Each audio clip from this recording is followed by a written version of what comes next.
Il y a 1 an, le ministère de l'Agriculture a lancé un appel à projet pour fêter les 10 ans de l'inscription du repas gastronomique des Français au patrimoine mondial de l'UNESCO. On a décidé de répondre, donc j'ai répondu avec Laurent Gébel et Hélène Simonin.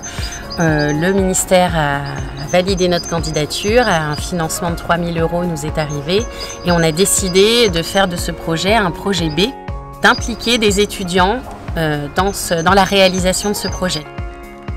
On est 8 étudiantes à AgroSup Dijon, en école d'ingénieur. Donc il y a 2 spécialités qui ont aidé à réaliser ce projet, donc en spécialité agroalimentaire et agronomie.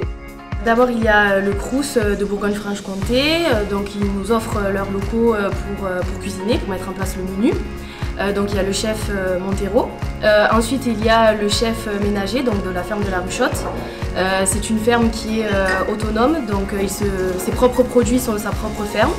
Et il a un restaurant aux alentours de Dijon, donc il est venu aujourd'hui nous aider. Il nous a aussi offert des produits comme la volaille. La collectivité et puis la gastronomie, elles doivent être soudées ensemble. Et justement, nous, on doit leur apporter un gros soutien au niveau de notre savoir, de ce qu'on sait faire, sur la qualité. Et eux, ils peuvent nous apporter leur soutien sur l'organisation. Alors je définirais ce projet comme enrichissant aussi bien pour nous, restauration collective, que pour le chef restauration traditionnelle gastronomique. Enrichissant toujours parce qu'on est en contact avec les étudiants et je pense qu'il y a un partage qui se fait dans ces moments-là. Quand on a lu l'appel à projet, il fallait que le repas se fasse à table, comme un repas gastronomique traditionnel, avec la décoration, la gestuelle, etc.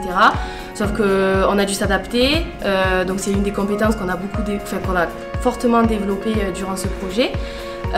Donc pour cela, on a fait un système de repas emportés, donc c'est un repas gastronomique revisité. On a utilisé des bocaux en verre et aussi en matière végétale pour mettre en avant l'aspect zéro déchet.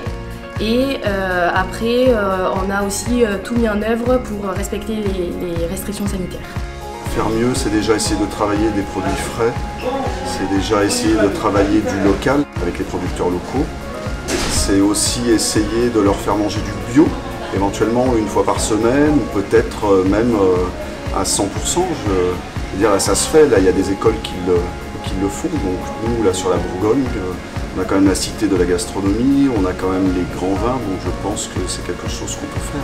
Dans le sac à emporter, le sac sera remis à chaque invité et il y a 4 bocaux, donc il y a entrée, plat, fromage et dessert. Ensuite il y a des couverts en inox, donc qui sont réutilisables pour l'invité.